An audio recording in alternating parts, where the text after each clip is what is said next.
Friends जदि कौन सी व्यक्ति से पुरुष हूँ बा नारी आपन तांको निज इच्छा अनुसार परिचालित करने चाहती तेबे आज भिडियो प्रदत्त उपायटी को अनुसरण करंतु शीघ्र आपणकर लक्ष्य स्थल आप पहुँची जिवे अर्थात आपन जहाँ कहे से बाहर हेबे नहीं संपूर्ण भाव में आपंकर वश्यता स्वीकार करेंगे एथिरे आपंकर कौन तंत्र मंत्र प्रयोग नहीं केवल सूक्ष्म एवं सरल उपायटी जहाँकि बहुबार परीक्षित आपण मैंने परीक्षित उपायटी को अवलंबन करंतु जदि कौन सी व्यक्ति से पुरुष हूँ बा नारी आपन पाखर किसी प्राप्त करने अच्छी कि माध्यम से कौन विशेष कार्य आपंकर संपादित करने अच्छी तेज निश्चित भाव में आप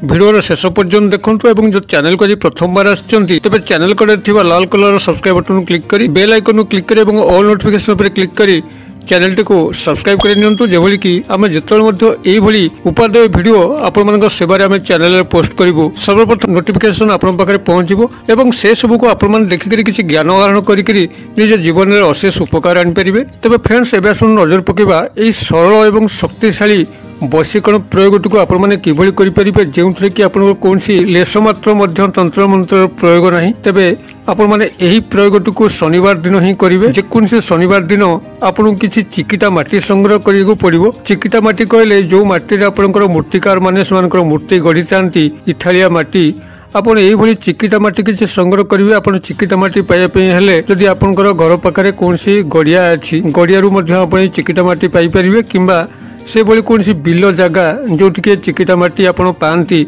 सेठू मध्य संग्रह करें नई पठा मान संग्रह करें चिकिटा माटी पाइबा कौन सी असुविधा ना आप सामान्य अनुसंधान कले आपंकर पाखापाखि चिकिटा माटी संग्रह करें चिकिटा माटी आपंकर मूर्ति सब गढ़ा हुए अतएव अल्प किसी चिकिटा माटी प्रथम आप संग्रह करूँ एवं यही चिकिटा माटी आप कौन करेंगे ना संपृक्त व्यक्ति जहाँ को आप वशीकरण क्रिया सामिल करने जाऊँच से पुरुष हूँ बा नारी गोटाए कल्पित मूर्ति को आपण माने गढ़े गोटे कंढे आकृतिर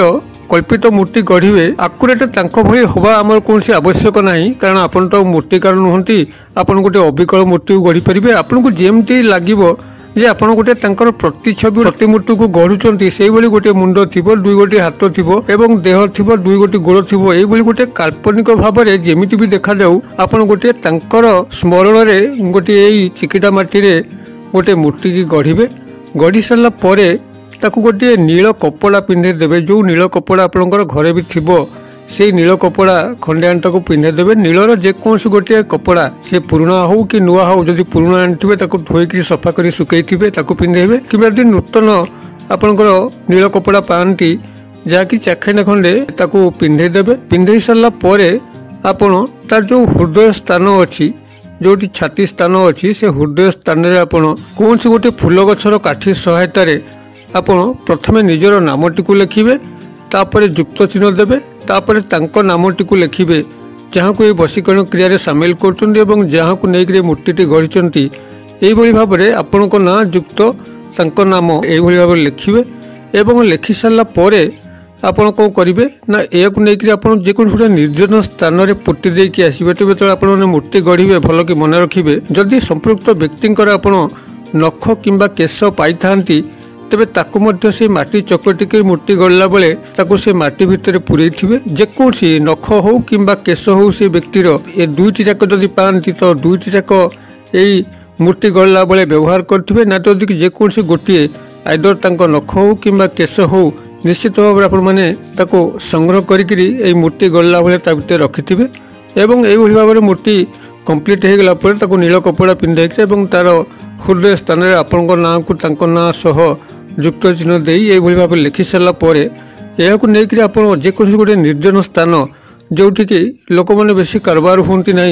से एक जगार नहीं माटी तले पोतिबे एवं पोति सारापर आपण मैंने बसिक सानपास करेंगे सानपास करने समय संपृक्त पुरुष बा नारी जहाँ को आप चाहते आपंकर कौन सी गोटे अभीष्ट साधन करने आप से मूर्ति को से निर्देश देवे ऑर्डर करेंगे जे संपृक्त व्यक्ति को तू जाकर कह से मो पाख को आसू कि मोर यही कम करू यही भाव में आपन से माटी तले पोती मूर्ति को चाहिए ऑर्डर करेंगे यापर चुपचाप आप पलि आसवे गोड़ हाथ धोईदेवे घरे आपन को से शनिवार दिन जिते थर परिश्रा लगे से ही निर्जन स्थान को जाकि परिश्रा करके आसवे ଏବଂ ସେଇ ଦିନଠାରୁ କଣ୍ଟିନ୍ୟୁଅସ୍ ଯେତିକି ସମ୍ଭବ ସେ ସ୍ଥାନକୁ ଯାଇହେବ କିମ୍ବା ଯଦି ଘର ପାଖରେ ନିର୍ଜନ ସ୍ଥାନ ଥାଏ ଯେଉଁଠିକି ଯିବା ସହଜ, ତେବେ ଆପଣଙ୍କୁ ସେଇ ଶନିବାର ଠାରୁ ଆପଣଙ୍କର ସାନପାସ୍ କରିବା କ୍ରିୟାଟିକୁ ବଜାଇ ରଖନ୍ତୁ ସେଇ ଜାଗାରେ ଏବଂ ସାନପାସ୍ କରିବା ସମୟରେ ଆପଣ ସେଇଭଳି ସେଇ ମୂର୍ତ୍ତିକୁ ମନ ଭିତରେ ରଖିକିରି ତାକୁ ଅର୍ଡ଼ର କରୁଥିବେ ସମ୍ପୃକ୍ତ ବ୍ୟକ୍ତିଙ୍କୁ ଆପଣଙ୍କ ସହ ମିଳନ କରିବା ପାଇଁ ଏବଂ ଆପଣଙ୍କର ଅଭୀଷ୍ଟକୁ ସାଧନ କରିବା ପାଇଁ। ଏହିଭଳି ଭାବରେ ଆପଣ ସେ ଚେଷ୍ଟା କରନ୍ତୁ ଯଥାସମ୍ଭବ ଯେତେବେଳେ ମଧ୍ୟ ପରିସ୍ରା ଲାଗୁଛି ତାରି ଉପରେ ଯାଇକରି ପରିସ୍ରା କରିବା ପାଇଁ। ଆପଣମାନେ ଏହି କ୍ରିୟାଟିକୁ ଯେକୌଣସି ଶନିବାର ଠାରୁ ଆରମ୍ଭ କରନ୍ତୁ, ଦେଖିବେ ଚମତ୍କାର ଘଟିବ। ଏ ଆଯାଙ୍କେ ଫେଲ୍ ମାରି ନାହିଁ। ଯେକୌଣସି ବ୍ୟକ୍ତି ଆପଣ ଯାହାକୁ ଚାହୁଁଛନ୍ତି ନିଜର କୌଣସି ଅଭୀଷ୍ଟ ସାଧନ କରିବା ପାଇଁ, ସେ ପୁରୁଷ ହୁଅନ୍ତୁ ବା ନାରୀ, ସମ୍ପୂର୍ଣ୍ଣ ଭାବରେ ଆପଣଙ୍କ ବଶ୍ୟତା ସ୍ୱୀକାର କରିବ। ଯେଭଳି ଉଦଗ୍ର ପ୍ରକୃତିର ହୋଇଥାଉ ନା କାହିଁକି, ଯେଭଳି କ୍ରୂର ପ୍ରକୃତିର ହୋଇଥାଉ ନା କାହିଁକି, ସେ ଆପଣଙ୍କର ବଶ୍ୟତା ସ୍ୱୀକାର କରିବ ହିଁ କରିବ। କୌଣସି ମନ୍ତ୍ର ଏଥିରେ ନାହିଁ, ମାତ୍ର ଏହାର ପ୍ରୟୋଗ